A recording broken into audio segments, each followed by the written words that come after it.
Hello, everyone. Welcome to our bi-weekly conversation about a boring enterprise nerdletter that myself, Elena Perfileva, and Paul Moderman with me here are publishing on regular basis, just as regular as these conversations are, as a matter of fact. Yeah, yeah. So, so in this nerdletter talks, we, as usual, talk about our upcoming ideas for the upcoming issue of newsletter, and we share sometimes bonus content. I will have sneak peek. I will have sneak Oh, peek of one. bonus. So yeah, so this will be exclusive bonus only for our YouTube subscribers. Nice. All right. So I will just start with myself if that's okay with you, Yeah, Paul. yeah. I will go ahead and share my screen. So as usual, we have three stories in each issue. One of my stories is, of course, about AI. It's been, I think, our pattern. Most Yeah, recently, we have yeah. some kind of AI content in every issue. I really liked this one. Someone highlighted this article on LinkedIn. It's about artificial creativity.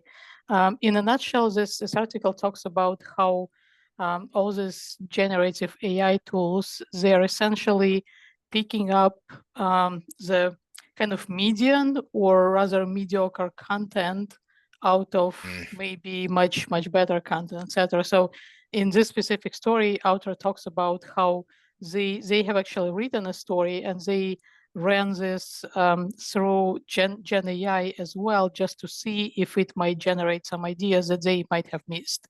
And turned out that Gen AI essentially ended up generating almost the same text as the author did themselves, which made them question whether this text was actually mediocre and maybe maybe not even worth publishing. And they have some good points that really whatever AI generates, it's not something that should go out. I think which is Yeah. exactly the point that Paul has been writing about a lot. Oh my God, Yeah, yes. too Yeah. many people just copy paste from I ChatGPT, hate it. and everyone, I think, yeah, is like sick and tired of this. So another ABAP story this time. Lars Peterson, who is a known Mhm. known troublemaker in SAP world. So he was watching Sapphire keynotes and he made a couple of posts talking about the ABAP code that was shared in the keynote. I really appreciate Lars's commentary here, and I completely agree with him about the quality of this code. And I think many people, as usual, came to the defense of SAP and just presenting at events in general. And I think we totally understand it that sometimes you need to simplify things for the presentation or demo purposes. Mhm. But Mhm. as Lars pointed out correctly, in this case, it was SAP Keynote, so there is a lot of prep that goes into it. And SAP can also decide what to show or not to show and how to show in the keynote. And to me, someone looked at it and someone decided this was like nice, we should, this totally keynote material. That to me kind of raises some red flags a little bit. So yeah, I also have mostly I really want to raise awareness of this, and Lars's excellent Mm. commentary. Yeah. And for this third story, I Well, don't, so yeah, actually, so yeah, the please. the thing I want to jump in here on this one real Mm-hmm. quick is just that, like, man, I don't know where the line is going to be drawn between, like, the people who give a crap and the people who don't Mm-hmm. in this generated code universe, right? Because Mm-hmm. let's say it was like, for relatively, like, if there's any productive code in the world that does a valuable thing that's that small, great, wonderful, right? Mm-hmm. Um, like,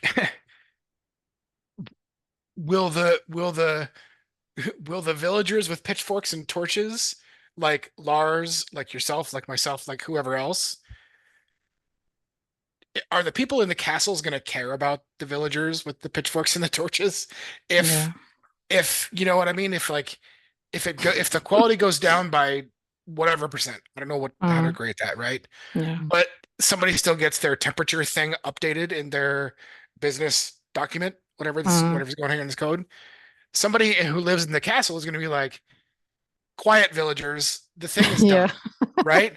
You know what I Yeah. mean? Yeah. And then of course we all of us nerds expect the castle to crumble after those Mm. things accumulate. Yeah. But I, like I don't know whether there will be enough voices that care, or if the execs and the other folks like that Mm. just expect the quality of the AI to continue to improve to shut the villagers up. And Mm. like, I mean, I'm kind of an AI optimist too. So Mm. part of me does think it will improve to a great degree. Who knows what the timeline is on that? I don't like, there's all kinds of prognostication on the internet about what the timelines are for that. Mm. But like everyone's walking a razor's edge here of people who care, people who care about at a different level or different perspective. And where does where will the chips fall when these Mm. tools come out there, right? Because if SAP is partnering with Accenture, PwC, Deloitte as the places that will eventually start to do this kind of in the first wave of when this actually goes out to the world, then you can imagine that if this is the state of it right now, and they're just sort of like polishing the windows on it, right, or whatever, then at some point in the future, gobs and gobs and gobs of code will be written that looks like this, Mm. right? Yeah. Unfathomable gobs of code Yeah. will be written that looks like this. Yeah. And so I guess just be ready, because I think that's going to happen, even if the pitchforks and Oh yeah. torches I mean, rise up, that's right? that's already been happening. It will Yeah, continue happening, but that's why it's important for people like Lars to still say something, and yeah, for whoever trying to improve AI to listen to yeah, people like Lars and yeah, yeah. making those improvements. So I just want to show you my bonus point, because for the short story I Bonus. don't have anything, so I will just stop sharing at that point. So there was a very interesting article I liked. First of all, does SAP Success Factor have cats? And there is a little play of words, because cats, it's some kind of I think that it explains what it is. It's some kind of I timesheet don't know. tracking something. I forgot Uh, what's it abbreviation for. But Sven is explaining here how finally success factors can have cats functionality, which is a big part of SAP HR solution, which apparently have been holding back customer adoption of success factors. So any article that mentions cats and have cute cat pictures and about SAP, that immediately captures my attention. So for the third story, I just wanted to share really real life personal story from way back, and it is about Agile, and working title is something like how we actually did Agile before it was cool. Because the funny situation I was in when I worked at one company for quite a while, had really great team of colleagues, and we never declared officially that we're like doing Agile. We never really had those ceremonies. But when I'm looking back at it, a lot of work that we did, it actually resembled typical Agile process. And most importantly, I think the most important part that we adopted was a feedback cycle. So it's mm, not typical like mm, you give me your yeah. requirements and I give you programs, and we look at it much later and we realize that it doesn't Whoops. work. Oh So God. yeah, Yeah. so instead, instead of waiting for a finished product, I would create, let's say, selection screen. So I have selection screen, we talk about selection screen, then I have report, we talk about report. So just having more frequent feedback sessions with the users, that was really beneficial, and Yeah. just kind Yeah. of coming together and thinking about it, etc. So that's my kind of story, kind of back in the days, like how You know, we in were my cool. Yeah. day. Yeah. So yeah, so over to you, Paul. Okay. I have three sort of things that I'm thinking about. One of Mm. them doesn't have I don't have a page up for it, Mm. but it's kind of a Sapphire reflection, but kind of a general one or two. Mm. Was so I watched the main keynote of Mm-hmm. the Christian Klein and Julia White and some of their guests Yep. doing things. And the thing that strikes me about that, and it feels like it's especially maybe it's especially SAP. I'm not sure. So if I think about the other luminaries who come on the stage, Mm, like Jensen Huang, the founder and CEO of NVIDIA, mhm. and then the guy from the Apple Vision Yeah. division. It's pretty, if you watch them do their thing, it's pretty clear they don't know or care about SAP at all. They don't like it doesn't matter to them Yeah. at all, They're like, hello, right? like, oh, which conference that I'm Yeah. They look at the back of the tar. Hello, Springfield. You know what Yeah, I mean? was Like yeah, yeah. yeah, that was clearly the type of vibe, especially Like in there's NVIDIA case. It's yeah, like, yeah. he didn't, and that, so I think I don't know whether it's generalized to SAP or not. At least a few times, the other times I've been physically been to Sapphire and seen like videos come in from other CEOs to talk to Mhm. Bill McDermott or Christian Klein or whoever. Like you get that general sense too of like the other tech type people, they are not enthused by what SAP does. SAP is Yeah. not interesting to them Not at all. because it's yeah, to them SAP is I like old fuddy duddy. It really, Yeah, I mean, it really is. yeah, It seems that way. So yeah, it's a funny observation, and I'll do some kind of write up about that. yeah. Um, Nice. but let me share. Where did my go? Because we can't stop talking about AI and other stuff. Do you remember RPA? Do you remember when that was a thing? Oh yeah, yeah, It's, I mean, it still is, I think. yeah. It still But is. talk about something that like just went under the covers for the last maybe year or so, right? It was hotness for a little while, and I think Mm-hmm. it's still valuable. But now I think all the RPA players are doing like this, where where did it go? AI driven platform, Yeah, AI yeah, stuff, right? yeah, Like, and when you think about it, like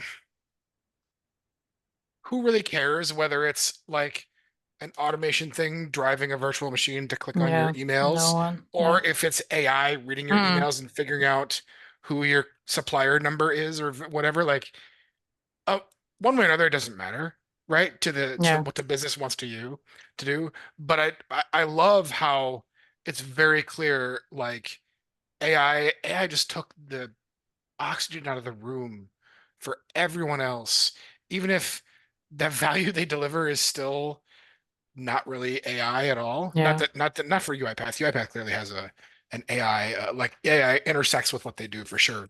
But like you watch the various keynotes, the innovation keynotes and whatever, and the main keynotes, you'll see the words like AI driven or AI platform. Like it's like somebody beat that into every single speaker to include that little phrase yeah. in what they're doing, even if it's clear from what they're saying that either AI isn't doing what they're saying it's doing, Mm, or AI doesn't matter to what the thing they're saying is doing, yeah, right? yeah, It, it like, anyway, I'm wandering off the track here, but like I want to think about and read about where RPA is today and whether it's just sort of yeah. It just it morphing together with it AI. got wrapped in AI. So Yeah. AI is like it's remember those like alien movies? What was that name Yeah. for that thing? Like, like so that's Yeah. like AI for like everything. They just latch onto it and then they just yeah. Oh That's yeah, like that one scene from Alien where like the big alien has the little alien yeah. coming out of it's like RPA is now the little alien, Oh yeah. and then AI is the big alien that's actually Nice. the threat, right? Yeah. Nice. So here comes, Yeah. illustration. Ready, ready for your We've got a story. meme picture all ready for this. Mhm. My other thing was I saw this really cool, and I don't think I have the same update to my Zoom client as you, so I can't share the video. Really cool. But this is a robot that solves a Rubik's Cube Mm, in a third of a second nice. from any like position, right? So Yeah. when you watch the video, like it goes so fast that you're like, did it spin the things? I don't even know. But then they slow it down by 20x, by 40x, but whatever, Mm, and you see it doing the thing. And what it reminds me of all the time in like the enterprise space is that is that like sort of that back and forth that we always have between like, oh yeah, that's pretty cool. Do you think that team even thought about how to like approve POs at all? Or how to like make delivery documents, have a field get updated every time blah blah blah happens. Yeah. No, they built an ultra fast Rubik's Cube robot, and it's Mitsubishi. It's a big company, Yeah. right? Yeah. But it's wild and astounding that like every time I think I do something cool in some way, whatever it is, I see a video like this and I'm like, oh man, that's really cool.